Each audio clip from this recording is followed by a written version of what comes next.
You're on 121.5, the emergency frequency. Welcome to the 21.5 Show, a podcast for professional pilots by professional pilots. Join Dylan and Max, both with experience in flight instruction, the airlines, and business aviation, as they talk to a variety of industry experts, share stories, and have a little fun along the way.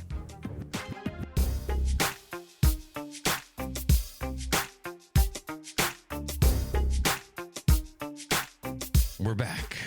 We're back. It's been a minute. Old school session, in person, old music, theme music we were playing. In person, two pilots with a weekend day off. In the morning when we're fresh. It's great. Firing on all cylinders. We're at Peak 21.5 podcast. Welcome to Professional Pilots hosting this show. My name is Dylan, a professional in business aviation, joined by my multi-talented co-host. I'm a pilot in general aviation, airlines, and business aviation. We're going to talk about that later. Is that all? I need to get into the powered parachute realm next. Right. That'd be good. Any other? Yeah. When are you going to go helicopter, rotor? Come on. Seaplane is what's next. On your plane, right? Maybe. Breaking news. We'll see. Okay. No, nothing to break yet. But okay. We'll see. So lots happened since we last talked. It's been a while. We've been on the struggle bus getting episodes out lately just because of so much going on. You were in training. It's been busy. Me, it's you. Busy flying schedule. There's just a lot going on. You're in the grindhouse nowadays. Hustler. So it's just going to be kind of old news for most people that have been paying attention. But that whole fire handles jump seater situation. Whew. We didn't even get a chance to talk about that yet. No, we haven't broke that down yet. I mean, that was, I don't know. Were you shocked? Kind of, yeah. I mean, I was surprised. I wasn't like, oh my God, I've never considered that ever happening. That's unbelievable. There's a lot of pilots out there and not everybody has every screw as tight as they should. I guess, yeah. I mean, I guess if you think about it from the nuts and bolts of how many guys are in the jump seat every single day and that could actually do something. How many are in the left seat or the right seat, which we've seen with German Wings and Egypt Air. You know, there are pilots with nefarious thoughts. Yeah. And so that's why I would say I'm not shocked, but I was definitely surprised, especially, I don't know why I say this, but even in the US, right, there's so many pilots, so many new pilots. The impression I get is the guy that did that wasn't, he's not a terrorist. He wasn't planning this. He wasn't super malicious. I think that he just kind of lost control and just did something crazy when he was in a really bad spot, because he even told the flight attendant after they got him out of the flight deck. I mean, there wasn't some massive struggle, you know, he wasn't grabbing the crash axe and trying, and they kind of tussled, it sounded like, for a little bit with the crew, and then he kind of got up and left the flight deck, right? And then he told the flight attendant that they needed to restrain him or something bad was going to happen. I feel like he was kind of trying to stuff his demons back in the bottle. Well, I mean, I've never done mushrooms, but I imagine that's... Yeah, but that was days ago. So I don't know that that's really a factor. I mean, I think I think more what that indicates is that he was struggling for some sort of solution to his problems. Sure. I think that's more what's indicative of that. He was high and going nuts that. Because that's, mushrooms, it's a discussion for another day, but that's really proving to be a valid treatment for people with PTSD and things like that. Yep. But yeah, I mean, the thoughts I had, so we both flew the Embraer 145, I think, which has a very similar overhead panel. So the fire handles are in the back. Do you remember that? Mm-hmm. They're like a handle. You Plus, so it's right above the jump seat, right? And that was what my thought was man, if this was my plan, I feel like it'd be really hard to stop. If I was the jump seater, it would be harder than in a Boeing, or where they're on the center pedestal, because you have as a pilot that's flying, you have a lot more leverage to block, versus reaching back. You're just not very strong. I mean, just to think that it's amazing that he wasn't successful. That's what I mean. I don't think he was that motivated. Yeah. Like, I don't think he That's what I thought. I was like, if he was super motivated, I just feel like you could do it so quickly. I don't know how, especially it's not like anyone's like probably watching you, you know, especially so realistically, especially if you have the USA Today out. Yeah. I mean, and even so say he was like super like motivated to bring this airplane down that way. Like, I feel like, discharged a fire bottle. Can you restart a motor then? Probably. Much air going through there. It's just halon, you know? Yeah. But you know, you would think with two, at least if one of the pilots is reasonably has some strength, you could keep the guy occupied enough for the other guy to slap the handles back up and work on restarting the motors. If you're at altitude, you know, I mean, low altitude, that would be a very different situation, but in cruise, I would think you'd have a good chance of that. But then you got a guy that's in the cockpit, like to get him out, especially small with a jump seat. Now the jump seat's a barrier to the door. Like usually people put that down, think it's a barrier, to help give you more time someone trying to get in. But what if you're trying to get somebody out? I mean, if you had a big, I don't know, it just depends on the size of the people and like what if one's an FFDO? Like, I can't imagine if you're actually like a premeditated, this is your plan. You're gonna try another flight if somebody's carrying a gun. Oh yeah, you just skip. But if somebody's nuts, like that's a valid shoot. I mean, somebody's trying to bring the airplane down. But which is interesting because I don't know that many FFDOs have thought about having to shoot at somebody in the jump seat till now, which that's one of the things with something like this. You can always spin it as, what can you learn and what can it help with? Which that's one. It gives people a thought of like, look, at least you've thought about it now. If something like that happens and you have to draw on somebody in the jump seat, then, at least it's gone through your head before now. Yeah, exactly. Well, it just seems like in the news, it was a rough few weeks of like KCM stuff, jump seat stuff. And it's like, man, a lot of the perks and the benefits that you enjoy as a professional pilot seem to be under siege right now. You know? Right. Yeah. And those changes are coming with the KCM, right? The TSA is kind of taking it over. So I don't know what that means. Yeah. But I don't know. I mean, I think in all these things, the discussion, you can talk about the details and the nuts and bolts of what if he did that and I did this, but like really, like you mentioned before, let's get back to the root cause of the issue here, which, we believe is more of a mental health crisis. We've talked about it on the show previously. It's the dirty secret. Every professional pilot knows. Yeah. I mean, there's an entire podcast devoted to it now, the Pilots Pandemic podcast. Shout out to those guys. And now recently there is the Pilot Mental Health Campaign at pmhc.org, which is out there, started by a lot of folks in the space, and they're trying to get some change going. So we'll have a link in the show notes to that. And we're hoping to be able to chat with those folks here in the coming weeks as well. And then also, I mean, the FAA is like being forced to kind of talk about this. Yeah. And I think, let's talk. So 10 years ago, I think things with the FAA are better than they were then. Okay. Back then it was, if you're on a SSRI, antidepressant drug or something, you were done. Yeah. And I think that's the mentality everybody is still stuck in. Right now, today, that's not necessarily the case, right? There's a method. Yep. A process. But it's not easy, right? Sure. It's not easy. You'll probably, you may or are likely to lose your medical for a period of time. It's a whole thing that it shouldn't be in a lot of people's opinion.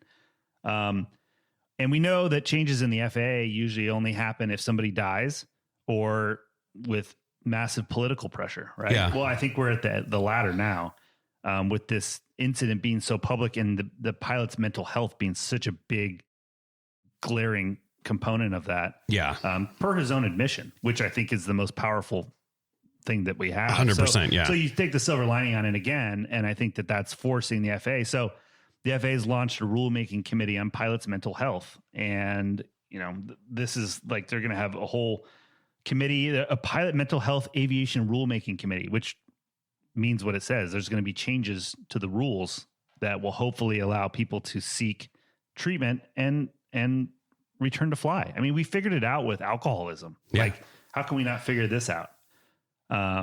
And so I think that we will. I feel like there's the momentum behind this, even since we started talking about this, which was what, a year ago, maybe?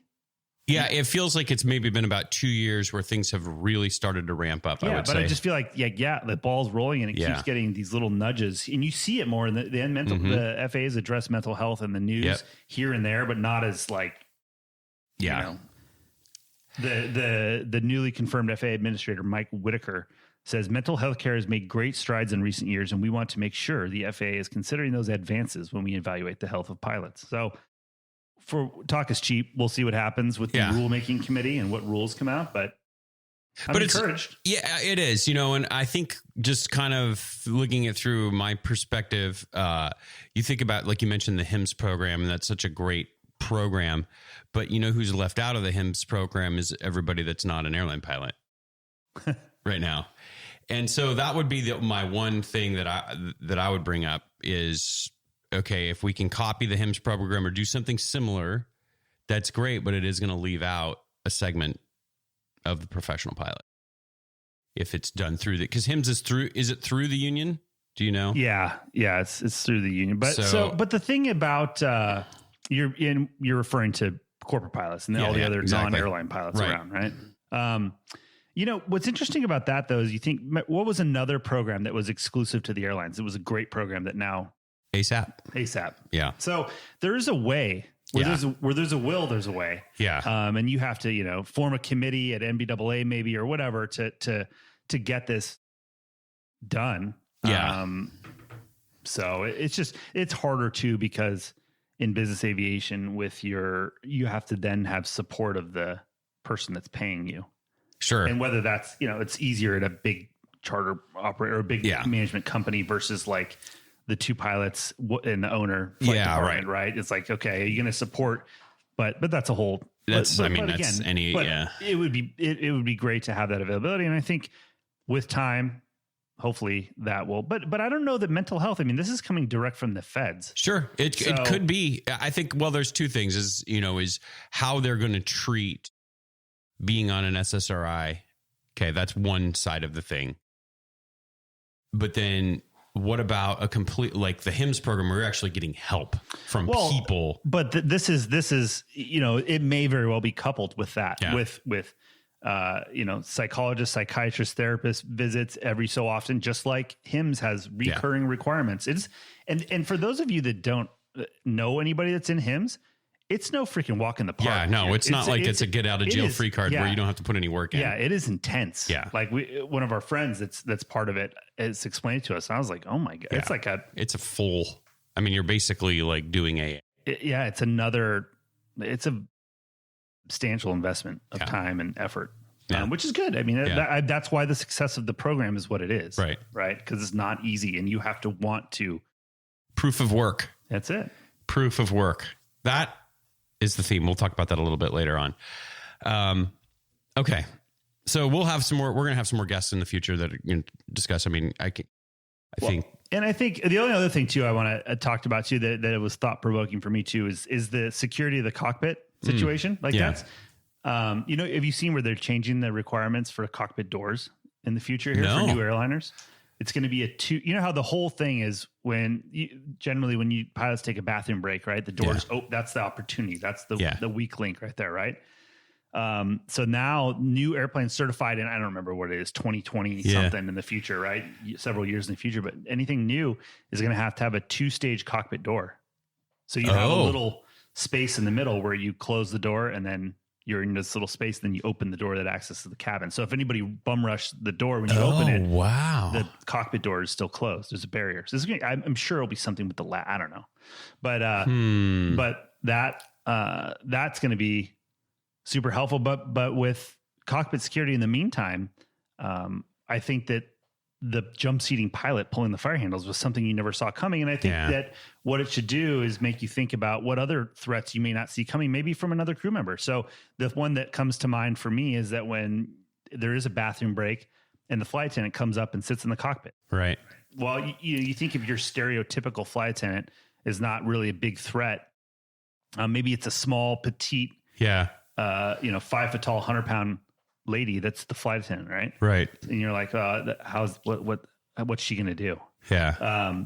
Because you're thinking it's like a physical attack on you. Yeah. I think that's where everybody goes. Yeah. But I think that what you have to think about is what about her if she's part of the plot and her boyfriend and his two buddies that are $250 a piece are sitting in the first row and all she has to do is open the door and fling it open. Yeah. That's the threat, right? So I think that sometimes when things like this happen, you have to take a step back and think like, wow, I didn't see that coming. Be like, what else do I not see coming? Yeah. So things to think about. It's true. It's definitely true. And, you don't know. And they checked against them. Yeah, exactly. And on the business. Yeah. And that's just part of the deal. So, okay. Well, you made it back from training. I think we talked to you maybe mid-training last time. I can't remember, but it sounds like you kind of cracked the code. This is probably what your 6th or 7th long-term initial training event. There's one where and there's a million different scenarios, but where you're taking charter passengers that you don't know, and they've been checked against the no-fly list, but big deal. Exactly. There's a lot of exposure there too. Yeah, and that's just part of the deal. Yeah. Okay. Well, you made it back from training. I think we talked to you maybe mid-training last time. I can't remember, but it sounds like you kind of cracked the code. This is probably what your 6th or 7th long-term initial training event. Did you finally figure out how to do it right? Right. I think so. Yeah. Finally, after all these years. No, just as far as there's a couple different scenarios. One, you go by yourself, right? Which is kind of lame unless there's some really.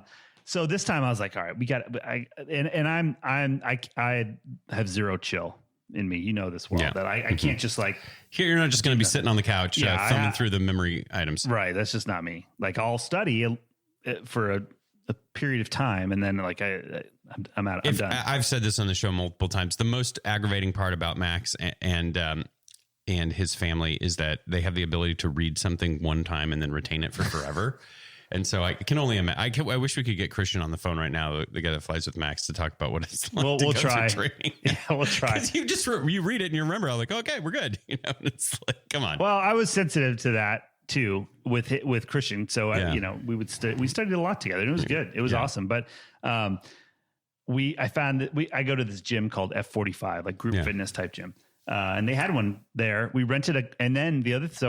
I was like. Talk to Christian. And I'm like, hey, I'm going to do this and go to the gym at like 6:30 in the morning before class. Yeah. Because when I sit around all day and I don't do anything, like it drives me nuts. Yeah. I'm going to the gym at 5:30. No, it doesn't work. It's just not. So it was a little rough with the 3-hour time change initially, but I do that at work. So we signed up for the gym. I'm like, we'll do a month here. It'll be perfect. And then once we go to our gentleman's sim schedule, which is like 3:00 shows, it's perfect. Yeah. Get up in the morning, go to like the 8:00 or 8:30 class or whatever it is. Right. Have some coffee, settle into the day. It was great. So we got the gym program scheduled. And then instead we were booked at a hotel, like right in the hot zone. This is in Savannah, Georgia, right down by the river where all the, the restaurants and bars, everything's going on. So we went on VRBO and we ended up renting this condo that was a little bit like walking distance to downtown, walking distance right out in this park. It was awesome. So we had this townhouse, big 2-bedroom townhouse. Okay. So we did that, which I thought, the unfortunate part was the hotel point. Obviously. Well, you can do the VRBO through Marriott. Yeah. Right? And I think I should have. That's okay. But there's only certain properties, right? And I kind of did this last minute later, so they didn't have a ton of options. But anyway, we rented this cool townhouse right in the park. It was walking distance, but not too close to all the stuff. And it was good, like because Christian and I, we had the cockpit panel and had this big dining room table. We had the panel and all our study crap out. So we would like, especially in sim, we'd go to the gym. Yeah, we'd go get coffee, whatever, come back, get cleaned up, and then we'd have a little study sesh for an hour or whatever. And then, quiz him on stuff. He'd quiz me. We'd go through whatever. And then it was perfect. And then we'd go to sim. And then we'd go to dinner, blah, blah. And in Savannah, it was really cool because I'd never spent much time in Savannah. And Savannah is a really cool town. A lot of great restaurants and good stuff going on. And so it was awesome. We go to ground school. And we got this guy, they call him Speedy. Okay. And he's an instructor. Yeah. He's our ground school instructor. He's total Southern dude, you know? Okay. And we'll have to get Christian on, dude. He's like the best. But he was a total foodie. Right. Okay. So he would give us, we have a whole note. Like we took notes, the whole thing. He gave us all these restaurants, what to get, what's good, different bars, cocktail, all this stuff. And so we hit like most of his recommendations. I can honestly say we ate it. I'm pretty sure 0, maybe 1 chain restaurant for lunch. It was like one of those fish, like, you know, counter serve fish places. Okay. Where you get like a bowl or whatever that maybe a small chain. But other than that, I can honestly say we did not go to a Starbucks. We did not go to any. Really? That was going to be my question. What about the coffee in the morning? Because there's so many great little coffee shops. Okay. It was awesome, dude. We had we tried a whole bunch of different ones. We were dialed. And so that's, I think, the new 21.5 approved training. No chain restaurants the entire time, and try and hit a gym. 5 days a week, and you have to put restrictions if if you're very social. Yeah, you got to put restrictions on how often you're going out and cocktailing because, dude, I will tell you, we left beers in the fridge at the end of training, and we went on a, you know, I'm not saying we didn't go out, but you locked it down. Yeah, it was actually good. It was healthy. We had a lot of fun. It was, you know, beers in the fridge. At the VRBO. Beers left at the townhouse. Who would have thought? But no, we had a great time, and it's best. Tell them what the guy that used to fly forward, that was also a pilot, used to say about going to training. Oh, it's like going to prison, guys. I can't do it. I can't do it. It is. It's like going to prison for 3 weeks. You can't see your family. It's horrible. But for what it was, it could have been a lot worse. No, it sounded like it was really fun. The only problem with Savannah is so far away. It's hard. Yeah, that's live tough. In the West. But other than that, it was cool. Something new. A lot of distraction to keep you distracted from the suck. And again, listen, I think another piece of advice, kind of as you're listening to Max talk about it, this is a big recommendation. We when you're going to training, it's a marathon, not a sprint. Yes. And you can't be the person that is just going to lock themselves in a hotel room and study the book 24/7. We had in our class 2 other people that were not paired up together. They were singles, right? One was this gal, and the other one was an older gentleman. And he was on the marathon, not a sprint program. Yeah. She was hard sprinting. Yeah. Like we invited him out a couple times. She's like, no, I'm going to study. Yeah. I mean, she was deep in the paint of the books the whole time. And it's tough. Yeah. You just got to chip away at it a little bit every day. Yeah. You know, and then at the end of the day, it's there. It's fun. Yeah. It was funny. And I had a big like training session with Christian about like technique on the oral, you know, because a lot of it is technique. This is right? good. This is good. Actually, we should discuss this. It was awesome. So we had the thing out and the panel out, right? I'm like, okay, so what does this do? And he'd like, you know, start digging a hole. I'm like, oh, really? So you said that the high pressure cast message comes on at 3,700. What is the low? If we're going to talk about that, let's talk about the low pressure. Yeah. Let's talk about the low hydraulic reservoir volume. Yeah. How many liters is that? You know, and I'm like, dude, don't, you know, answer the question thoroughly, but don't vomit information on somebody. Exactly. And it was cool. So it was good because I don't think he'd ever had that kind of strategy. And he improved a lot just on how to answer the question. Like how to answer the question. An oral exam is how to answer the question. Yeah. And you can do it too much the other way too, and just be like, answer with no. Like you don't want to say that. You want to be like, you know, how does the electrical system work? Oh, it's a 28 volt system. You know, there's 2 generators. You know, just like the highlights. Basics, yeah. Generators, don't get crazy. Batteries. Don't be like, 35 amp hour, blah, blah, blah, and 28, 30, you know, and get nuts.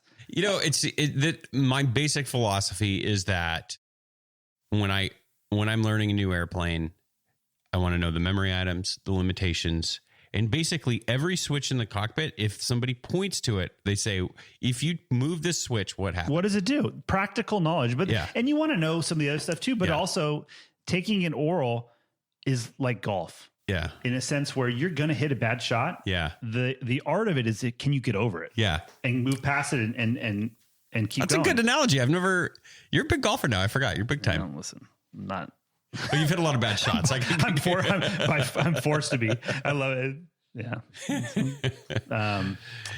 But yeah, that's so. But it was good. I think we both had a good time. It wasn't like totally torturous. Good lessons. What any nuggets you want to pass along to the listeners in the sim portion? Just general sim advice that you have for folks. I think that what Christian and I did was we looked at like the flows and stuff, and I think a lot of people are too afraid to kind of do a flow and try and get comfortable in the airplane. They want to go step by step in that checklist, which is fine. It just takes forever. Yeah. And so you have to look at it and be like, okay, is this time productive spent on the ground for an hour getting to the runway? Or can you try and, you're going to make some mistakes and stuff. Big deal. You have a bunch of sim sessions. Like just, you learn by making mistakes a lot of times in anything. Yes. And aviation is no exception. And so if you go through the flows and you might hit something wrong or get hung up or whatever, but dude, have the iPad, just look at it and you learn from that. But you can bang through all that stuff and get airborne. Where our instructors were struggling, a lot of times they told us they're struggling a lot to get people get all the boxes checked in the 2 hours. For us, they were struggling to keep us busy through the 2 hours. So what that equates to is we did a lot of extra training that's a lot more valuable than running the checklist. You're going to do that 5 million times in the course of it. You only have so much time in the simulator, especially in initial, because you go to recurrent and you'll never have that experience to get to know that airplane and run these weird scenarios, fly weird approaches, do stuff that you can do while you have all these multiple sim sessions. So my recommendation, that was a big thing for us. I think we got a lot more out of it by having that. And that comes back to just a couple minutes a day in the hotel lobby or in your Airbnb or whatever. Hey, let's just go let's get the engine started. That's it. Yeah. And you just kind of figure it out. It literally was like, I mean, I swear we spent probably 10 to 15 minutes on that a day. Like it's very, I'll tell you what, it would be cool of the training centers to be able to, I wish they would, and I know they can't, but if they just had a video of an experienced crew doing a before start flow, that you could just watch them kind of how they do it. That's what's funny on the airline I work for. We have that on the iPad, exactly. the resources, and they should. And then they have like the GFS trainers, Yeah, right. Yeah. But honestly, those things, that doesn't even matter. I mean, it's good. They're great. Again, but you don't need it. You don't need it, and it takes forever because they're touchscreen, and they're awesome if you want to see how you interacting with the systems, what that does with the airplane. Yep. To learn a after start flow. You can do it in, like I said, 10 to 15 minutes with the poster old school on the table versus an hour and a half to drive there, park, go in, reserve the GFS, go in there, stumble through trying to make the touchscreen work. You can't touch it at the same time. It's a whole thing. That's the thing. You don't get crazy. Reps. Those are just reps. Yeah. The technology is less important. It's reps, but I think reps spread out. Versus sitting there for 4 hours trying to memorize it. That's not just work. hit a little chip away at it. Last thing I'll bring up, and I'd be curious to get your feedback on this, especially if you're newer to airplanes. So for any of our listeners, maybe going to be flying their first transport category airplane or kind of their first big turbine airplane. Understanding the flight guidance panel or whatever it happens to be called in your airplane, the mode select panel, but basically telling the autopilot what to do is probably mastering that as quickly as possible is probably one of the most important things you can do in the sim, in my opinion, just because especially on approaches and approach modes and vertical modes now with these different RNAV, it's when we first learned, it was like, ILS or a dive and drive. That was it. And it was like a no brainer. And now you're deriving DDAs and we have an LNAV minimum. We have LNAV VNAV. What about, VGP and dial the dirt and there's just so much now. Did they do a good job of explaining that in the ground school? No, but they did. But we had an instructor that knew in the simulator. We had a few instructors. We had one, there's always like the one dude that is the master of that airplane, like knows everything about it. And we had him and for me going into an airplane, already having VNAV and auto throttle experience and how all that works together. It was good because I could ask the questions that like were were pretty deep, Yeah. having that big base built already. Mm-hmm. So we got to, and he was explaining, he goes, most people in recurrent don't know how this works. Just with like VGP and when's the airplane going to capture what's in the altitude select, window? When is it not? What, how, yeah, like you said, I mean, understanding all of those modes and the vertical modes for different types of approaches and overlays, that's where, and it's funny because you get to this deep understanding of knowledge. Yeah. Is how I'm going to fly the localizer approach. When's the last time you flew a localizer? Exactly. Approach, So then, but that's why when you go back to the sim, you got to practice it because that's the stuff you need to practice.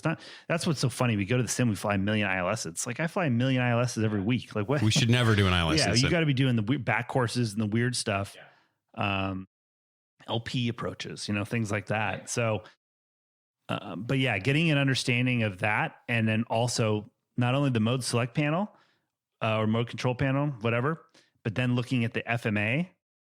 Or what else? What other names for that? Is it flight mode enunciators? That's what tells. Sure. Just because you hit the the button, scoreboard, a lot of people. Yeah, just because you hit the button doesn't mean the airplane went into that mode. And getting people to look at the FMA is like a huge thing too. And that's what our instructor said too. He's like, people in recurrent, they never look at the FMA. They'll hit a button and it doesn't always work. Yeah. Or you don't. But the thing is, you can hit a button and it could indicate two different things. VNAV and VGP are two very different things that are done with the same button. So focus on your automation management is understanding how all of those modes work and what the airplane is going to do, because that's always my thing is I never like waiting to see what's going to happen. I want to know exactly what's going to happen. That's where you should strive to be. You don't want to ever hit something and be like, what's going to happen? Is it going to capture? Wait, is it going to level off? Is it going to level off here? Yeah, exactly. And it's hard. And that's why when I try to think back to my first airplane where you're doing that, there's so many other things you're trying to learn, right? Crew coordination concepts. Do I touch the altitude selector? Wait, you know what I mean? Totally. All this kind of stuff. And so it's just, it's hard for me to remember all the perspective of what it's like to be in that very first situation for folks. And I know we're throwing so much of like different things in there, but that's why I said it depends on where you come in. Yeah. But they also develop procedures so you can't screw it up. Yes. Right. Like when you go, we clear for the approach, select approach, set zeros or VNAV set zeros. Yeah. Like, so they have these things, but really, it's better to understand the concept and be like, okay. I told him like, dude, look, I'm going to tell you, I'm not going to select VNAV until there's the VNAV altitude, that's shown below in the FMA. Because I don't know what the airplane is thinking in VNAV. That's where you know what altitude it's going to go to. So I'm not going to hit VNAV until I see that. He's like, because you understand it, we're totally cool with that. But for people, if you're coming into it, you don't understand that stuff, then you kind of do the foolproof. And they have other things too, where you fly, you cross the final approach fix, and in Gulfstreams, I think we were talking about this. We have FPA. So instead of vertical speed, you can fly flight path angle, right? Well, could you fly the final segment on certain approaches in VNAV instead of using FPA? Yes, it depends on the approach. It depends if it has an altitude at the runway. It depends on a lot of things, right? But the blanket is you fly it in FPA because you can't screw that up no matter what approach, right? So the point is they have procedures developed that maybe don't take full advantage of the automation to keep people out of trouble that don't truly understand it. Yeah. So you kind of have to know the difference between those two also. And, I've never flown an airplane with FPA. So I get what it is, right? You're telling it I want to fly a constant descent angle, right? Yeah. So, flight path angle, right? So it's the path. Okay. Not I was going to necessarily. ask, so what's the wind? It corrects for wind? Mm-hmm. Because I was going to say, what if you got a big headwind or a big tailwind? It knows the path angle. Interesting. So you set the FPA to what it says on the chart. Yeah. But the thing is, you have to time it just right? Because you got to, but which is not hard to do. And the Gulfstream, in different airplanes, they recommend how many miles prior to their final approach fix or waypoint that you set FPA, and you lead it dead nuts. Really? Oh, it's really close. If you, as long as you hit the, 0.3 or 0.2, before is usually what it is. Gulfstream recommends 0.2. You go 0.2, you hit vertical speed, hit the knob to change to FPA, dial 3. It's really good. Wow.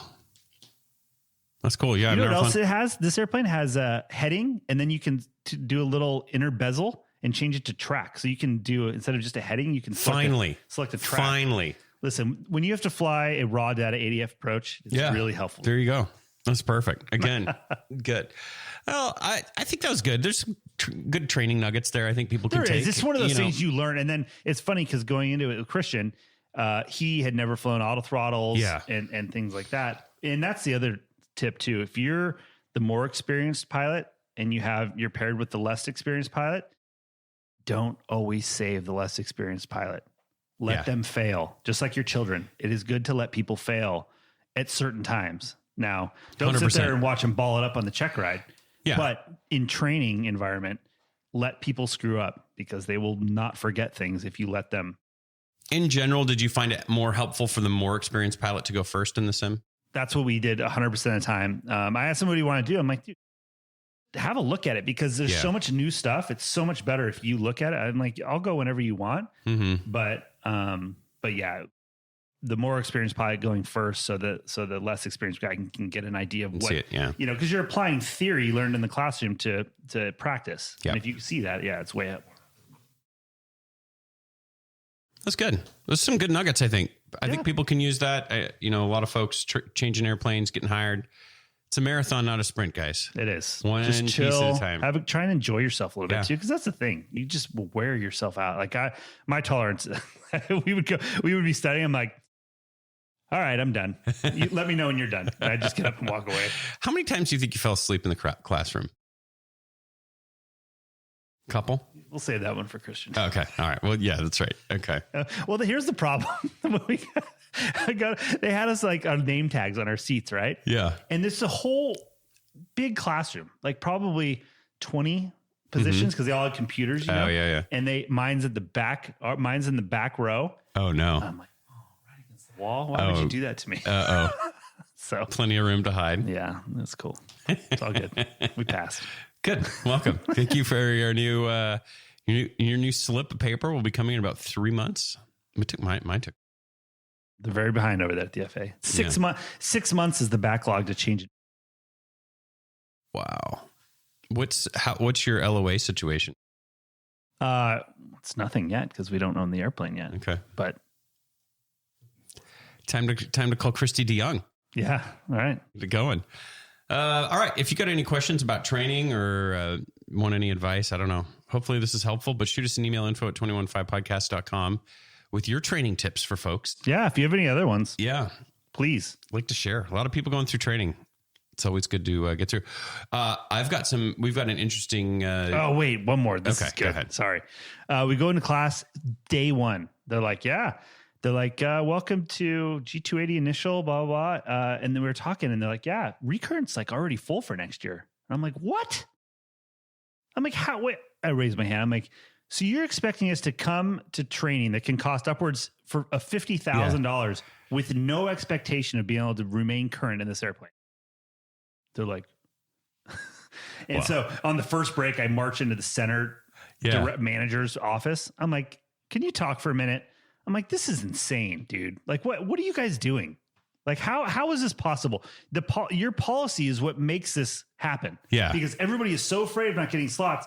Everybody locks down slots, and now there's no slots. But then there are slots, but they'll open up 2 weeks before. It's such a joke. So how does that work? So that's exactly what I said. I'm like, and basically, they flight safety made that policy change we talked about. Yeah. Well, they're kind of like giving give-me's at first, right. Oh, we don't want to hurt anyone's feelings. Yeah. So anyway, I turned up the heat. Now I have training next year and the year after. Oh, congratulations. Which is so dumb, but you have to but I actually intend to go. You're going to have to. I mean, it's not, but well, especially too, that's the other thing is like, it's not like there's 10 G280 sims all over, I mean, there's what, 2, 3, just, it's kind of, it is what it is. It's part of the deal. One other thing I wanted to mention on the horizon, we're gonna do a podcast on this. We're working on booking it right now, but the FAA has finally put out a notice about teaching takeoff performance in the training centers, and they've provided guidance to do that. They always teach takeoff performance in the training centers. What do you mean? The use of vendor runway analysis, I should say, to how to. It's so funny because even in the training center, they're like, okay, we're going to teach you performance. You're never going to use this again, but you do need to know it for your check ride. Yeah. It's so no, they're going to be changing that. Good. So we'll stay tuned for that one. Okay. That was good. So I think that conversation got me thinking, Max, on some of the lessons learned going through our careers. At first I thought, it'd be fun to go through our entire career and talk about all these different things, but we'll save that for another day. Here's something I did want to talk about. I was telling stories the other day, the guy that I fly with, about a very particular job you had and all of sort of the experiences we had at that job. And it was at a time when I was unemployed. And so I was hanging out with you a lot. And that is when you flew serial number one the Beechjet serial number one, RK1. RJ1. And I was also rated on the Beechjet. So I would hang out with you at the hangar. It was like sort of like mandatory hangar time. You had to like be there at 9 to 5. And so just to put some perspective here, I was flying the G3 for the first time. This was like in 07, 08, something like that, for a home builder, of course, in Phoenix. Perfect. And perfect. We're flying this G3 around. It was great. That's where I first did my first North Atlantic crossing, all this stuff, right? We'd flown to Europe first time. And then 2008 happens, right? The big economic crash. And especially working for a home builder is not a good place to be. So I got laid off from there, but I was remaining current. That was a brilliant move because I was kind of had this like couple week on, couple week off schedule. Yeah. Cause we had 3 pilots. It was really nice. It was a sweet deal. It was awesome. So but I had to remain 135 check ride every 6 months. Right. So I would just go to Beechjet recurrent and flip flop between Gulfstream and Beechjet. So I would stay current on the Beechjet because there's a ton of Beechjets at the time at Scottsdale. And so I was current on 2 airplanes. So I would fly the Beechjet contract because there's a lot more of that available on my weeks off. And anyway, so when I got laid off, I was current on the G3 and the Beechjet. Well, there was no G3s around, but there's a Beechjet job available. As the floor was falling out of everything on RJ1. It was a diamond jet that was delivered when Beechjet decided to take it over, and so they just changed it to Beechjet serial number 1. Yeah, and no thrust reversers. Remember like the original KLN 89B monochrome, like you had to twist the knob for everything. The altitude selector was like a crank. Yeah, it was a little crank. Spin.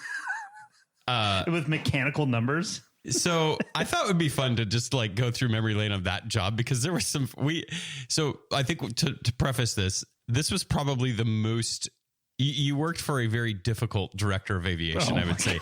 He was a legend in Scottsdale, a legendary, jerk. Yeah, he was just the worst. Just the worst. And that's the only reason I got the job, because he had lost his medical. Yeah. But they didn't have and he was old, like at retirement age. Yeah. I'm pretty sure he had military retirement too. Like he did not need to be there, but he wasn't going to leave unless forced to. Yeah. And he had worked there for 20 years, flying the same airplane, and he just wouldn't go. They wouldn't let him go. Yeah. And that's just it was a real it was an old school operation, right? And old school. This is before iPads. We had chart service, right? Yeah. Well, we're going to talk about this. I had this on the list. so this was like the old school operation. You come to the airport every day. The pilots are just hanging out at the airport. There's always something to do. Somebody's dreaming up a job. This week we're going to repaint the office. Yeah. I'm like, what? I was in there repainting the office with you. You're a saint. You actually showed up because it was kind of funny. It was sort of hilarious because we're going to talk about this too. So this guy, I want to ask you though, looking back, this guy would put you in check sometimes, or he was just kind of a pain. Do you think you got anything? Do you think that was good for you overall in your career? Did you learn anything from him? Or was it all like, I'm never doing this when I'm the chief pilot? Yeah. Well, yeah, you learned a lot of what not to do for sure when you were in a position of authority, how not to be a dick. Yeah. Right. but think of anything truly that I learned from. I flew with him a couple times too. I remember, I'll never forget the DO before I worked there. He calls me up. He goes, Max, do you think you could find it in your heart to fly with Dave on this contract trip? I'm like, find it in my heart is to Aspen. I remember driving us in the crew car to the Continental Divide. I'm like, oh, I thought he was going to run us off the cliff. But do I think I don't know. I'm sure I did learn something. Because I did just hanging out there. You learn. Well, yeah, you learn. I'm just trying to think beyond of what not to do. Well, no, I take it back. I did learn. Like, he was the only pilot that I knew of that would like get into the maintenance manual and look at like this and stuff. So having a technical, he had a pretty good technical understanding of that airplane, especially that specific airplane. But yeah, I learned a lot of what not to do, and like people, you learn a lot of things that you wouldn't think people would do, like have the pilots out there mixing up, jet glow, like the parts to make aviation paint, like the catalyst and all this to touch up the airplane. I'm like, we did that, and I remember I'm like.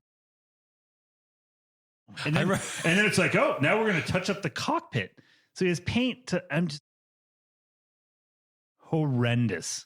But I was like, oh, whatever, So I think the one lesson I've learned from guys like this, especially guys that were there for a long time, the one thing that they did do is they usually had the owners. Their intentions were in the owner's best interest, or they perceived that their actions were in the interest of the owner for the most part. Would you say that was accurate? Yeah. Oh yeah. Because I would say that what I've noticed from that generation of pilots is they were less about themselves and a little bit more about well, the boss is going to do this, or even to the detriment of them sometimes, being afraid of the boss. Well, that's the thing, that you can't just be the owner's advocate. Yeah. You have to be the advocate to the pilots, the people that work there, or the mechanics. 100%. There's a balance act, and that was way out of balance. Yeah, it was skewed all the way to one side. So I think that was kind of an interesting lesson to see. Yeah, that's true. Was what is it like for somebody to be skewed in one direction? And that's the way it was, because you know what? There weren't a lot of jobs back then. And if you wanted to keep your job for a long time, you got to be the yes man. And that was it. And so there were, and that's a job too. Nowadays, you would just be like, I'm not going to take this. I'll just go somewhere else. Well, there was no options then. There was a lot of people that didn't have jobs. Me. Yeah, right. And I was just lucky in that I had that I kept that beach jet currency. Right place, right time, right credentials. There was a need. Yeah, that's exactly right. It's the right place, right time with the right credentials. That's Mike Pillay, shout out. Yeah, that's right. So yeah, and it was an interesting time. I just hanging around there, I learned some of that too, just kind of observing it. And oh God, you'd have to, it was almost weekly. You were in there revising charts, I think. And I remember at the time, wasn't there something called Q service, which was a little extra to pay for, but they wouldn't do it? Yeah, it was extra to pay for. Basically, you'd get a full set of charts, and then every couple weeks you'd get a pack, and you'd put it in a book. And so when you went on a trip and you were going to pull the charts out, you would go to this other thing, and it would tell you if there had been any revisions to the master set, and it would tell you what Q pack they were in. Go to Q pack 4. And this is riveting. This is riveting. You would pull out the charts. Well, dude, people are now the younger generation. They're like, oh my God. And you would pull it out, and then you would just revise it. And then every 6 weeks or whatever, you would just throw it all in the trash. A big box would show up with a new master set, and you'd get the Q revisions for a few weeks. Then you just dump it. It was 1,000 times for the whole country we're talking about. Yeah, right. Yeah, because you're 135. Not us. We had revisions like at the airlines, where you add and replace. You'd get a pack and you'd add and replace everything that had been updated. But at the airlines, that was just for the cities and the diversion alternates. Right. This is the whole country, dude. How many books was that? Oh my God. It was unbelievable. We would spend, hours of my life were lost just to doing Jefferson revisions. Click. Trust me. I'll tell you what, though, you will never get a greater appreciation to pulling out your iPad and just clicking the update button. My gosh, if you've done that. Yep. 100,000%. I still to this day, I'm like, this is the greatest. Yeah. Exactly. The magic book. Remember the magic book? So, of course, this guy was always grinding max, and it was great. But we got back at him a couple times, and I thought it'd be funny to share. The first one I was thinking of, I remember one day this is after we had painted the interior. So they had their own hangar, and the hangar was the interior design of the hangar was exactly like what you'd think like a retired military pilot that's 70 years old, how he would decorate it. I mean, it was just some clapped out couch. I think it was like the popcorn walls. I mean, it was so bad. The carpet was awful. It was just, and so we had to repaint it one time, and then. Remember, we were sitting around after we finished repainting, and he goes, one of the passengers got lost in here the other day and didn't know where the airplane was. He goes, I want you guys to go to the hardware store and buy stickers and write and spell out hangar on the door so people know where the hangar is to go. Do you remember this? Yeah. And so we went and we bought the stickers and we spelled hangar Hanger. Yeah. And put it on the door. All right, this is on purpose. Just to wait to see what he would do. He walked it. I don't even know. Don't you know how to spell hair? He lost it. Remember his famous saying that we always used to. And the way I got through this was just we would just laugh endlessly about how ridiculous this whole situation was. Yeah. But this guy's famous catchphrase was, "What you ought to do." Yeah. So everything was. Dylan, what you ought to do is you ought to do. Because I was looking for a job, so he knows what you got to do is you got to innovate. And so he's like, look what I did. I took chalks and put a broom handle on the chalks. Do you remember that you guys had the broom so that you could pull the chalks without having to bend up the wings? I remember he pulled the chalk with the broom handle and he looked at me. He's like, you got to innovate. That's how you get a job. That guy just tortured me. And that part is, you loved it too. You just loved watching me squirm. Oh, it was the best. It's the only time I've watched Max just really squirm. God. Here's the best though. This is my favorite. I didn't remember a lot of these. This was right about the time we're just dating ourselves with Q service and jet updates. This is the Palm Pilot had come out. Remember the Palm Pilot smartphone? Yeah. You got one. You were doing real estate at the time, doing all this other stuff. And we found an app where you could spoof your caller ID. Do you want to tell the story of what we used to do with that? Do you remember? I don't remember. What did we do with him? Yeah. Okay. So we loaded it on your phone. We're sitting in the office and the director, Dave, was sitting over there. And you would spoof the call ID from the owner. To call Dave, we'd be sitting right there. You'd call him, and you'd see him. I grabbed his phone. Oh, it's the owner. Right? Pick up the phone, and then we'd hang up. Yeah, and then he would call him back. Oh, what do you need? Did you call? Sorry, I missed your call. We're like, right in the hangar. No, I didn't call. He's like, really? My phone just said you called. We would just be, we'd be sitting right in the explode. Oh man! Didn't we call him too? Like not at the office and actually mess with him all the time. I mean, it was just like this. I don't know how the phone companies let this app get out there. Dude, I used to mess with everybody with that. Remember, I'd call my buddies from their wife's phone. Exactly. Like, oh, did we just call Chris? Kate, hang up the phone and hang up on him and be like, wait, what? Yeah, I don't think that lasted too long, but God, it sure was fun. That was funny, man. What a good. Yeah, so I don't know. Did we learn anything there? I don't know. No, we did. It was, I mean, it was like an internship for me. Yeah. Wow. I got to fly it a few times. Got to fly with Dave. Dude, that was the real deal. That was the real deal. Anyway, so that's story time. That airplane still flies, isn't it? It's still going. But here's the thing. This is the last lesson I'll pass on to people. When you think back on your career after we've been doing this for 20 years, you remember a lot more of that stuff than some of the real easy jobs you had. And some of the you know what I mean? I don't know. I'm telling you, the longer I'm around, there's just this thing. It's like this proof of work. You have to go when you do hard things. It does kind of shape you a little bit. Oh, that's true. It's funny because some of the people I fly with, when they're like, flying now with modern equipment has gotten so easy. Yeah. And they'll be like, we'll see a metro liner on the ramp. They'll look at him like, you used to fly a metro? He's like, yeah, and you think pilot, about that. No autopilot, 30 legs a day, and that's what everybody looks back on, those jobs that were crappy, but with such that's what I'm telling you, fond memories. We've got an email that we're going to read that's going to talk about that a little bit more. So anyways, anything else you want to say about RK1? Any other RJ1? RK was the Beech Jet 400A. That's right. You should know that. When the guys were looking at my training record, what is it, training in the first day? He's like, oh, you used to fly the Beech Jet, huh?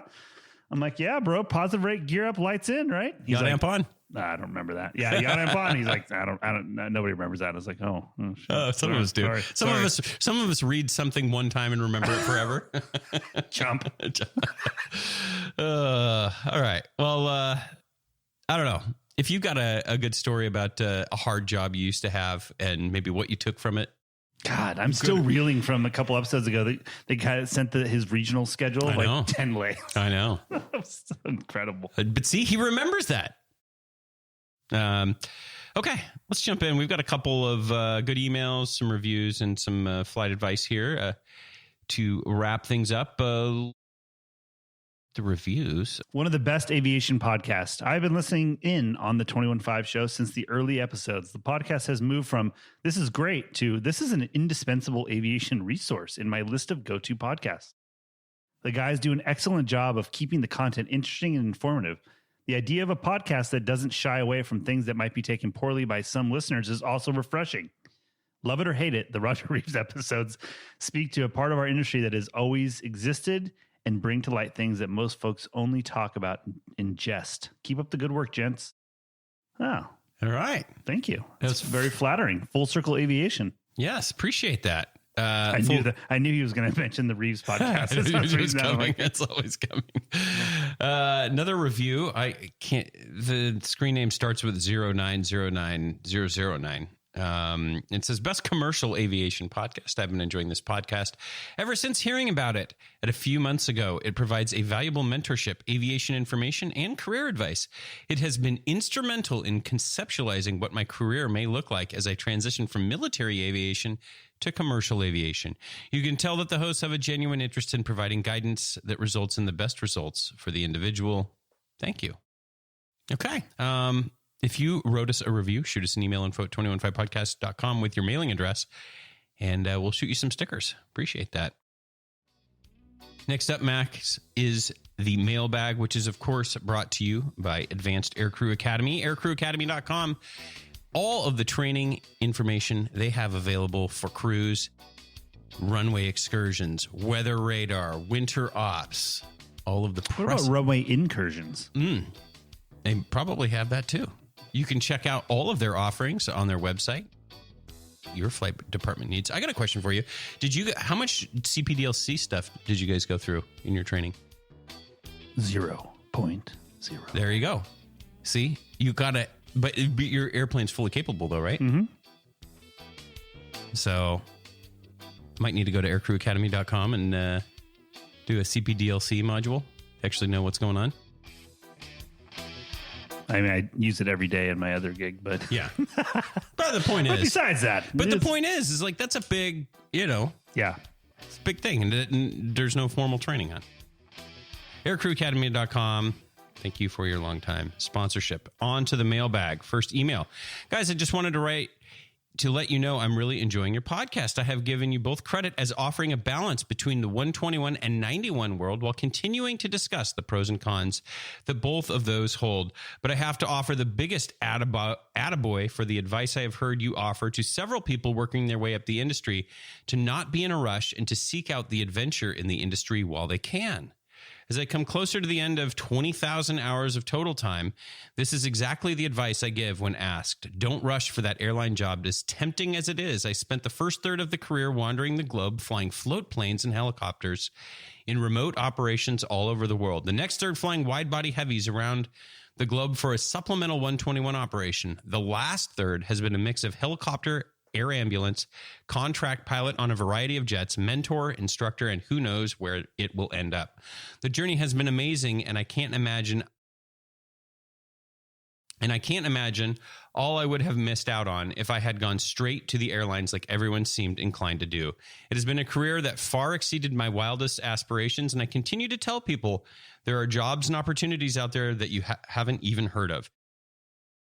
The best career advice I ever received was that there are two ways to have a successful career in aviation. Either be so specialized that you are the absolute world expert in one area and everyone seeks you out, or be so generalized that you can do anything and there will always be work out there for something.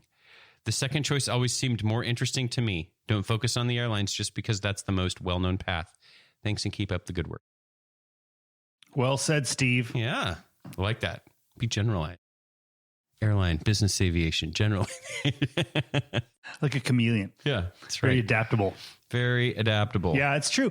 That's the thing. But I think that advice, I was thinking about this the other day. If you truly love aviation, like if you fly on your days off, I think that's like a very good indicator that you're just into flying. Like that's me. I love it, where a lot of times I get done working and the next day I go flying again, which seems so ridiculous, but right. But it is what it is. And but if you're just like, I feel like a lot of these airline pilots, kids that are coming into aviation, and a lot of them went to college like, I don't want to fly. Went to college to be an engineer. They got a job being an engineer, and then they're like grinding it out 5 days a week, work. And then they think back to their dad or mom who's like worked 2.5 days a week and, afforded a pretty good lifestyle on that amount of work. And they're like, and they keep looking over there while they're sitting at their desk. Yeah. And they're like, what? And now they're like, hey, so what does it take to be a pilot? It's like, $100,000 and you get to this training program that's allied with the airline, and then you could just be there in 2 years. And they're like, oh, well, yeah, maybe I'll do that. And they go through and do it. Well, I just don't get the vibe that those people are the ones that are like truly, they're going to be a pilot because of the pay and the amount you have to work. Right. And for those people, maybe just going to the airlines right away isn't a bad thing. No. Because here's the reality of the matter too at the airlines. The whole seniority situation has changed quite a bit, because now you have people that are joining the seniority list that are going to be on it for 40 years. Yeah. Not the typical average 25 years, 20 to 25 years, I would say would be normally people were getting hired at the airlines in their early 40s. That's how long it took to get the experience. Now, there's just people that are getting on the seniority list in front of you so long that it's a really good point. Unless you are an early 20s person, right? Then you can wait it out, because you also are going to have a 40-year career. If you're not, if you're coming out of the military or whatever, like, dude, you're getting behind people that are going to be in that line for a very, very long time. A lot of them you will never see retire in front of you.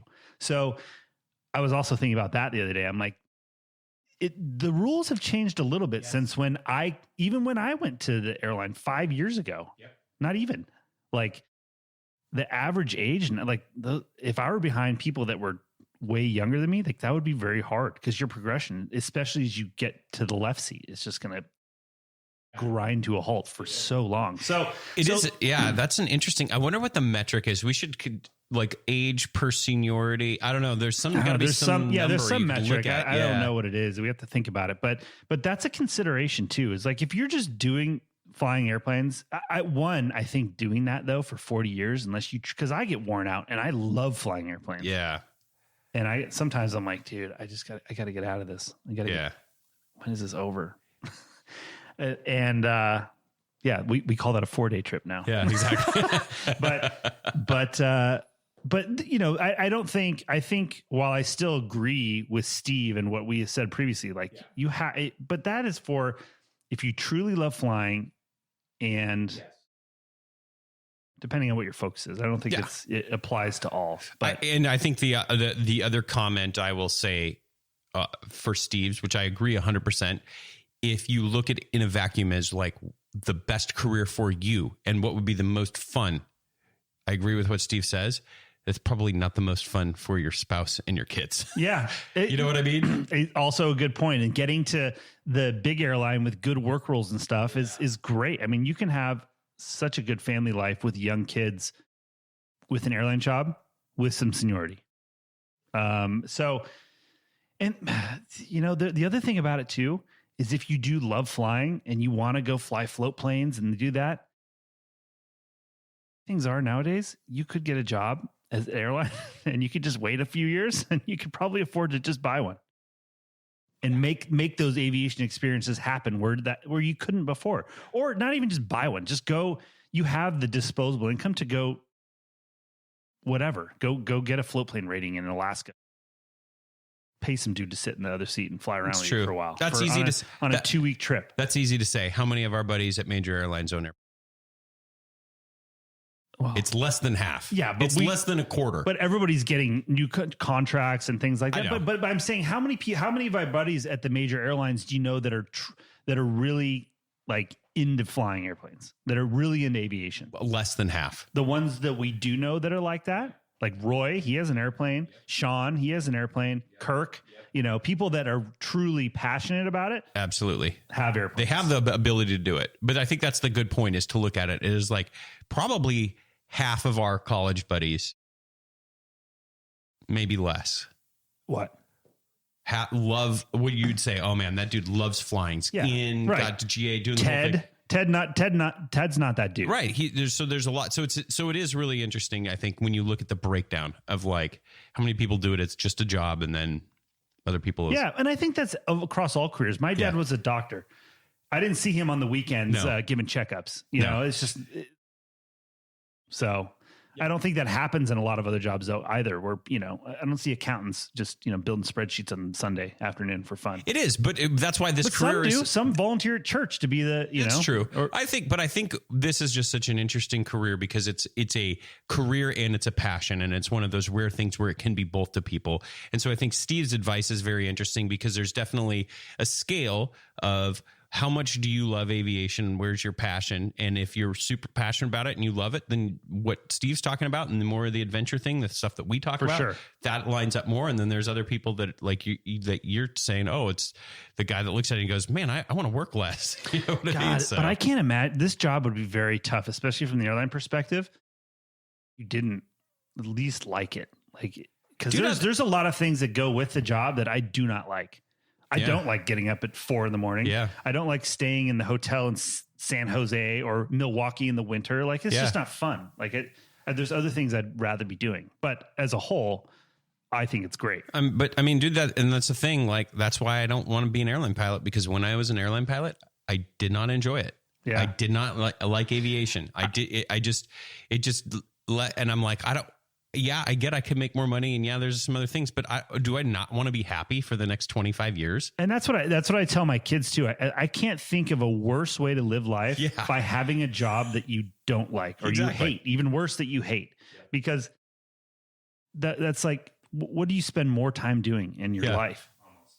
Working. And if you don't, and this job where not only it's a job that if you didn't like it, but you also have to make additional sacrifices to do it.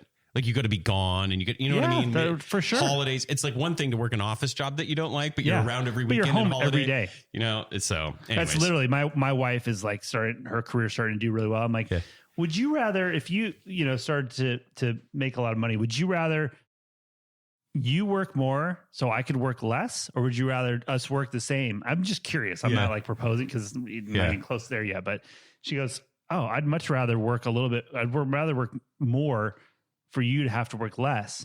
And I'm like, why is that? She goes, because I come home every night. Yeah. And I was like, boom. There you go. We're getting deep today. A lot of philosophy. So deep. Next See what happens when we don't get rid of these guests? I know. That's right. It's a lot less editing too. All right, go ahead. Hello, gents. I'm nearing my restricted ATP minimums of 1250, and I've recently offered a PIC position at one of the feeders for FedEx flying the 208. If I take this position, it would almost purely be for the experience of single pilot turbine IFR night PIC. I would expect to get the 400 to 450 hours a year in a line position, so the quality of life would be very nice. As expected, the pay wouldn't be. I don't necessarily have a question, but I'd like help identifying the pros and cons of the feeder rather than just going to a 121 carrier. Unfortunately, I don't know exactly what I want to do. A little about my background: 14 years military, 5 years as a police officer, 2-year-old son, and freshly engaged. I love your debates and learn something from every episode. Shout out to my Uncle Josh for being a good mentor and telling me about your show. Thank you again, Travis. So he's 14 years military, 5 years as a police officer, 2 years. So he's no spring chicken. We got to say, well, let's just say for the purposes of this discussion, he is 35 to 40. Yep. 14 years, so 20. Yeah. So, yeah, something like that. Yeah. We'll say the over-under is 40. I'd say the over-under is 35. Okay. 35. All right, let's just pretend he's 35. Yep.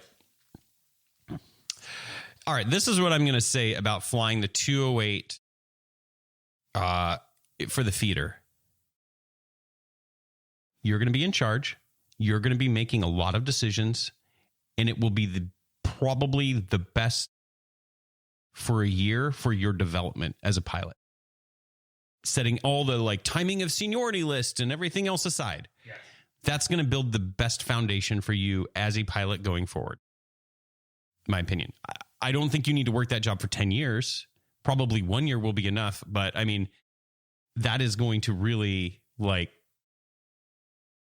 put some hair on your chest. Yeah, it's good. And that will be fun. Like that's basically, I'm looking to fly my own airplane to have a purpose to go fly it. Yeah. This is getting up every day and going to fly an airplane around by yourself with a purpose and getting paid. Like that's a pretty good gig. Like I've always said, like I've always seen these guys at AmeriFlight in the Beach 99. I'm like, I think that would be so fun for about 6 months. Yeah, exactly. and then after that, I'm sure, loading your own stuff and whatever. But yeah, I can't agree more. Sticking you in a turbine airplane, telling you to go fly around 450 hours by yourself in all types of weather is going to put hair in your chest. And if you don't know what you want to do yet, that move is not going to hurt you. No, because that experience translates anywhere. And any hiring manager that knows anything about aviation is going to look, oh, you're a single pilot cargo. I'll tell you what, most of the resumes that people are looking at airlines do not have single pilot turbine cargo, anything on it. Right. Where it's just you. Where that's what it used to be like the norm. Right. And then you'd be so lucky to go fly a Saab 340, after exactly. that.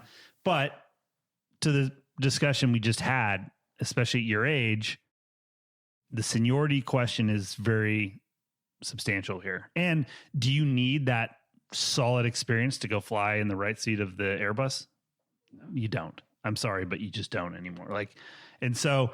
So this could just back to our original, your statement. Okay. If this person is 40, is it actually maybe strategically better for them not to go to the airline?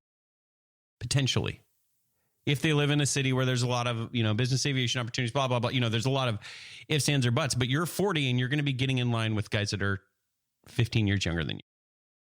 From what standpoint though? Like, no, I mean, given the rate of growth and everything, like you're still going to be okay if things slow down, but also the rate of pay, even for FOs now, is so good that you could be a career FO. Like he has a 2-year-old son, you grind it out for, what is it now to hold a line 2 or 3 months? Like it's crazy. And you could have a really good quality of life and you could be making, well into the 200s a year. And that's a pretty good living still, even given current inflation. Yes, for working 2.5 days a week, so that's hard. I think if this were a early 20s person, it would be easier to say, go fly the Caravan. For somebody like this, if you want to be an airline pilot, that's your end goal. I think you need to seriously consider get on the list as quick as you can. Seniority ramifications of waiting. But at the end of the day, we're making these decisions, and you're going to have to make the decision based on today's math, right? Yeah. We don't know what tomorrow's math is going to be, or next year, or 5 years from now, because if history is an indicator, the math changes real quick, real fast. Yeah. And when things are never, I've told this story a million times, but I'll just say it one more time. I'll never forget, as an intern in 2001 at American Airlines, the summer of 2001, that I was sitting on the jump seat, and it would unequivocally 80% of the time, captain would turn around. This is the best time to be in aviation. We've never seen it this good. You're so lucky. Your timing is so great. It was like the same conversation I would have. Yeah. And then September 11th happened a month after I left, and the bottom fell out of everything. And now this is even a better time to be in aviation than that was. Yeah. It was really good back then. And so, I'm always, because of that, it's burned into me that I'm waiting for everything to blow up. And that being said, if you took it from that standpoint, the 400 to 500 hours of turbine PAC in that caravan are probably going to be more useful for you. I would probably, but again, the 400 to 450 hours of turbine PAC, you have restricted ATP minimums, like going to sit in the right seat of an RJ. That time is going to do just as much for you, if not more, and you can build it at a quicker rate. Yep. So, hopefully you live somewhere with a domicile for a regional airline you want to live. That will make your life with your son a lot better, and your wife or your soon to be wife.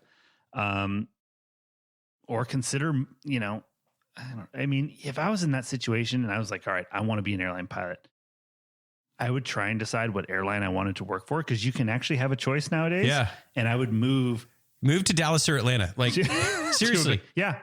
I mean, if you can, like, just look at it and just be like, that's the easiest, because the other thing too that people don't think about is if you live where the headquarters of the airline is, there's a lot of opportunity in other jobs there that you, as a pilot, where if you can go to the office and be in flight ops technical and write procedures, if that's what you want to do, or you could be a safety person. If you live where the Death Star is, then you can do a lot of things. A lot. And if that's the thing, like if you're tired of flying and being gone, you can literally go fly the desk. Check airman, you can the time. sim. There's a million things you can do if you can just drive to the headquarters. So that's a huge thing. But also you have the choice of equipment and you have all the choices in the world if you want to live in one of those cities. And if you really don't, and you want to live in, a Phoenix or a Salt Lake or a Chicago or wherever, that's still 1,000 times better than not living in a base, period. So, move to a base, fly for that regional,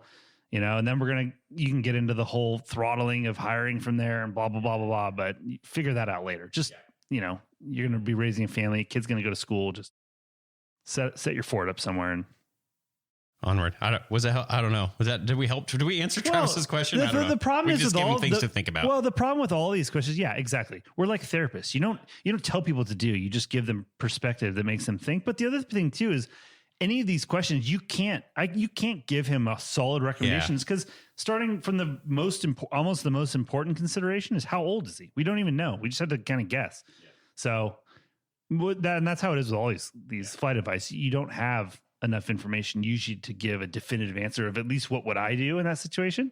Yeah. But Spurs thought. Okay, last email. Can you guys do an episode on disabled pilots? For instance, I'm a commercial pilot flying with a prosthetic. I lost my right foot in military aircraft mishap a few years ago. I want to push forward and fly for higher. Not sure whether 121 or 135 or 91. What, if any, are the obstacles to getting hired flying 121, 135, or even 90? That's pretty interesting. I know there are definitely guys out there that are doing it.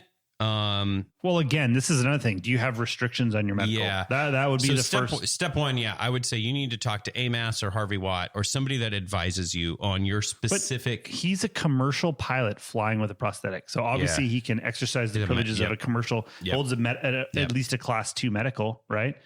And I mean, I'm not a lawyer, but if you have no restrictions, I'm not sure that they could legally not. Well, we don't know. Is it special issuance? We don't know. We don't know. We don't know. Sure. So if you've got special issuances, or maybe you could talk to AMAS, a career coach might also be really helpful here. It's so special. I think every single one is going to be so special. It's going to be very hard to give generalized advice. Yeah, I agree. The only real advice I would give is probably you're going to be better off being a small cog in a big machine at a 121 or like a 91K type operation. Well, probably. We have a friend that this sort of applies, right? That has a condition that requires a ton of treatment, lost his medical for a long time, requires very expensive medication, all this. And he, after a long time, got his medical back. He's flying, and he went to big airline. Big airline's the way to go. You're going to have the best benefits. Yep. But I don't think, if he's flying with a prosthetic, it's kind of could be, and it's so hard to know. Yeah, but you don't know. But what if there's some complication down the road? You're going to want to be somewhere big where you can be like, oh, you're out on medical leave. That you got insurance. But back to his question there about doing an episode on disabled pilots, that would be really interesting. Yeah. Because isn't there an airline pilot that's flying with one eye? Yeah, we talked to Harvey Watt about we did that story. They worked. I think that it would be interesting to talk to Harvey Watt because they advocate for all those people and to kind of see what kind of outcomes people have been able to get. What have they been challenges they've been able to overcome. Then one of the guys that flies for us is the only pilot to ever have stage 4 melanoma cancer. Like stage 4, right. You told me metastatic, about this, yeah. like as cancer has spread. Cancer is what stage 4 means. And he beat it and regained his medical. Yeah. And so our union has a podcast. They're short. They're like 35, 40 minutes. And no matter who you work for, this episode came out right during open enrollment, right? For your disability options. And this guy went through his story. Dude, guy CrossFit could run a 6-minute mile, like super fit, but did everything right. And had like a lump in his lower back. His wife's like, he's like, oh, it's probably just, whatever. Get it checked out, and just his whole life got turned upside down instantly. And listening to that, I made my wife listen to that too. I'm like, because she sells, insurance, right, which was interesting from a couple perspectives. But I'm like, it's amazing how quick the music can stop with something like that. And but that was another thing where like coming back from the depths of that you don't think you don't think you're going to be alive, let alone fly again. Right. Exactly. Like you're just thinking about survival. Yeah. But I would say main advice, be somewhere big with a lot of support.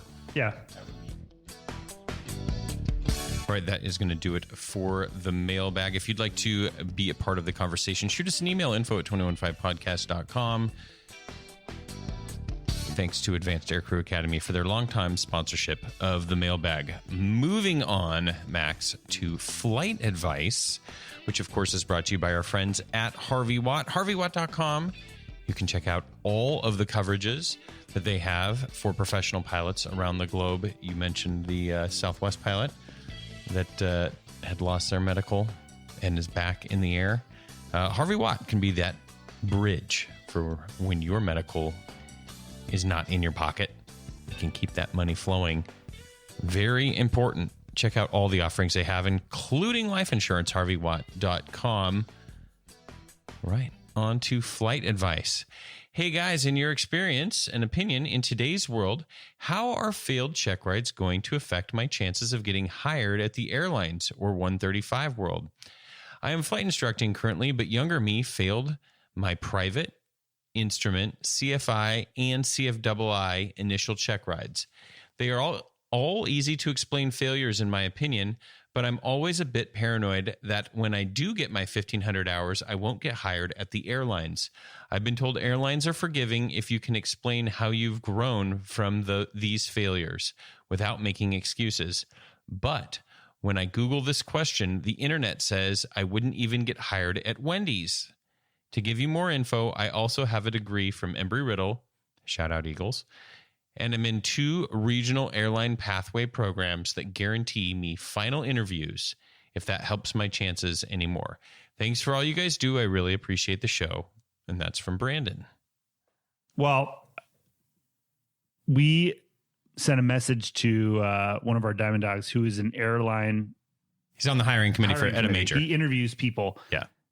For this, and he responded, and I think what's important to say is he responded without delay. He didn't go and check, like he just fired right back. They see this. Read what he said. I was surprised because I'll be honest with you, when I first read that and I was like private IFR CFI, and I was like, wow, that's a lot. But he said, we see it all the time. It's all how they explain it. A clean 121 event or 2 helps. We do have a line in the sand, but what he's got is doable. Don't lie about any of your failed check rides. We catch 99% of lies. If you lie, you are done. It's very subjective. And then he kind of goes on to say, and he goes, the real thing that they're going to look at is your 121 training rate.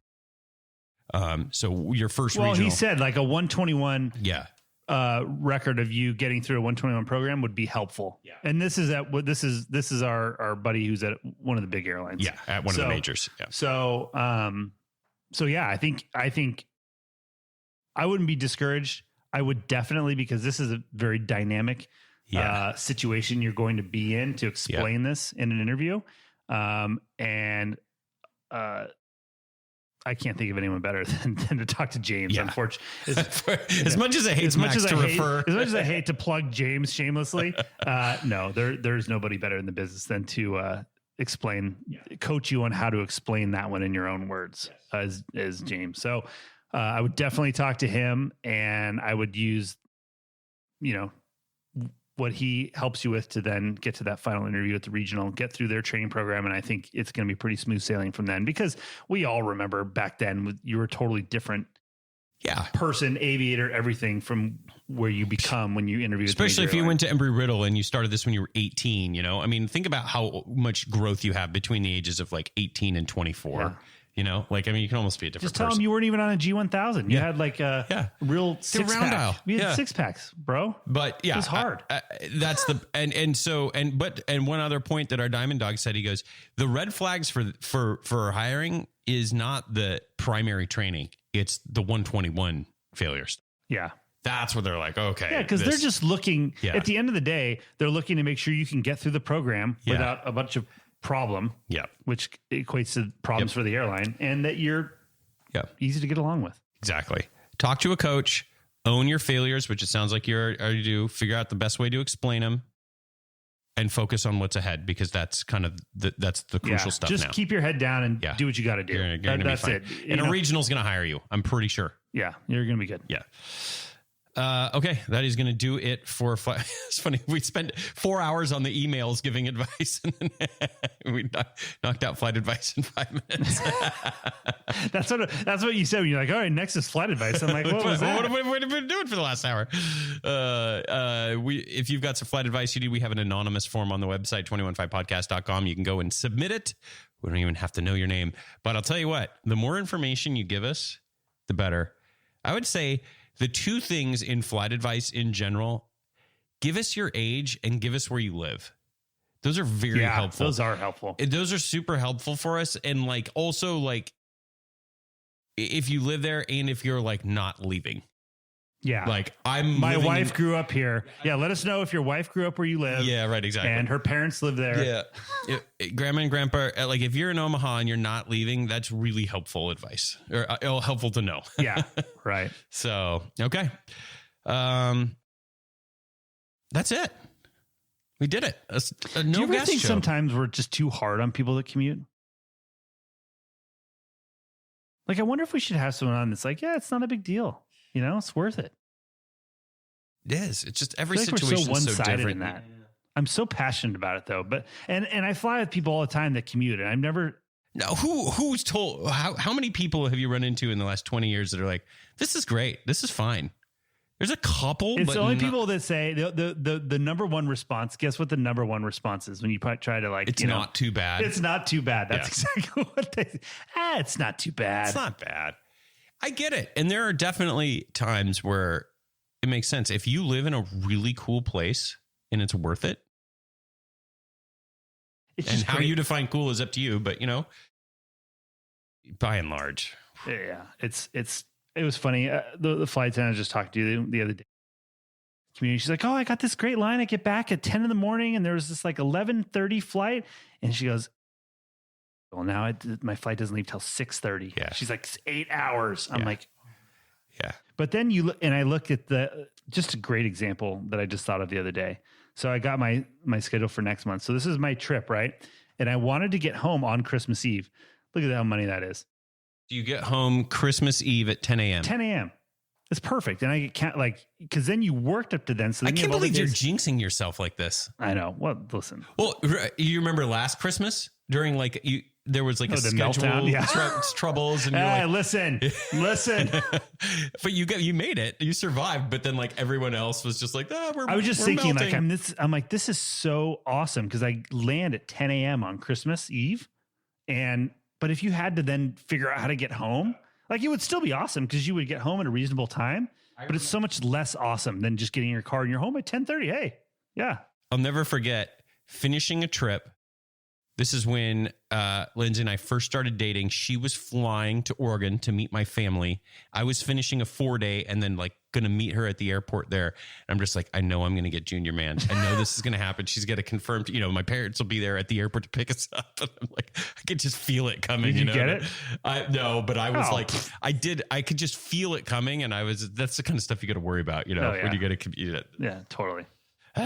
So anyways, all right, that is going to do it. One final message, Max. Timothy P. Pope. Our boy. That's right. Open enrollment. We talked to him last episode about that.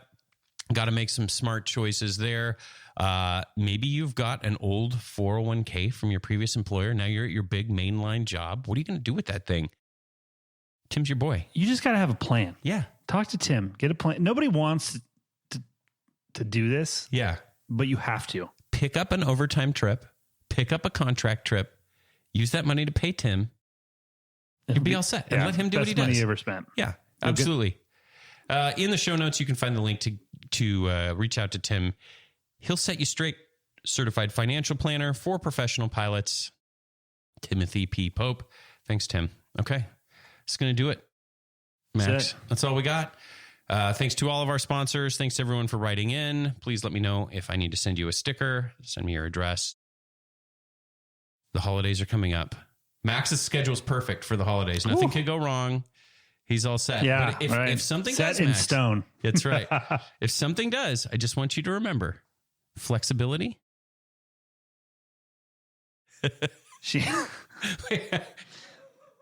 What a better month than Christmas and New Year's to plan to go to an Old Dominion concert in Louisville, Kentucky. This is just a real dance of scheduling. This is going to be. All right. Then you need to remember more than anyone else. Flexibility is the key. That's right. To air power. Constantly remain flexible. All right. Talk to you later. Talk to you later. Oh, the owner's calling. What you ought to do. No, the best one from was what you ought to do. Well, you've obviously never dealt with the city before. Seems like you've never dealt with the FISDO. Back when I flew the B-52, I lost the number 8 generator once. Did I ever tell you that story? Yes. Well, then you would just completely go, well, we were flying up over Bahrain and... You ever flown the hump? We used to sit reserve no, what's it called? When they alert. We used to sit alert. We just used to hang out in the alert shack and play tiddlywinks. Do you numbskulls even know how to spell hangar? You want to go get something to eat? No. Because you had to go to the hangar every day, and then your big break was you'd go get lunch, right? That was the big... Yeah, that's exactly what I wanted to do. Prolong my day with some more unproductive nonsense. Listening to these guys. Remember how so the hot jugs in a lot of business airplanes are like the coffee, and then it's got like that weird big analog plug that like plugs into the galley. Remember they like hot wired their own thing so they could plug the coffee pot into the wall? Yeah. Like, why would you want the coffee hot sitting in? I don't even know. It's insulated. It's plugged into the walls where we brewed yesterday. Today we're going to touch up the tail. Remember, you guys wouldn't wash the plane? You'd be on crawlers, like spraying the bugs off. And we had to fuel it. Remember? And remember the uniforms he made? The shirt he bought? Oh my God. Actually, here's my favorite part. You guys would park the passenger cars inside the hangar. So you'd have this alley, right? And you'd have to like self-tug the plane out, park it in the alley. Then, the 3 passenger cars would show up. You guys would load the bags, load the passengers. Then the pilots would like park the cars in the hangar. But then you had to put a mat under every tire. Yeah, little pieces of a mat. It took 20 minutes for the passenger cars to get parked in the... Meanwhile, the passengers are just sitting on an airplane with no APU where you're just roasting. Or no free on air. No free on air. And you're just sitting in the taxiway. And the best part was the gate. We had to go unlock a padlock and manually open the gate. They'd show up. It was like 35 minutes before you started an engine. I'm like, wow, this is convenient. We had to go. Then you run in the office, set the alarm. Like, what's somebody going to steal? This couch from 1975? I'll never forget that operation. Oh just my be like, God, what are we doing? Quite the operation we got running. I've been doing this for 20 years. Like, what are we doing? This is convenient. Then you'd have to park and get all the car. Oh my God. It was mats, dude. The mats. Like one by one little squares. You back the car up, then you run out. So it took two pilots. Yeah, it took like 2 pilots to park every car. There's like 3. What a racket, dude. All right, today we're going to top off the water in the electro. That was... I got a couple of jugs of distilled water here for you boys. Let's get to work. What a racket. All right. We're going to make a backup set of broomstick chocks, just in case... Do you know why I had to do it? It's because his gut was so big. He couldn't. He innovated. You got to innovate when you have a body like me. See, but aren't you glad you went through that? We have all this great material now. It wasn't worth it. All right, that's it. Flexibility is the key to air power. Yeah. 21.5 show. City to city, coast to coast, around the world.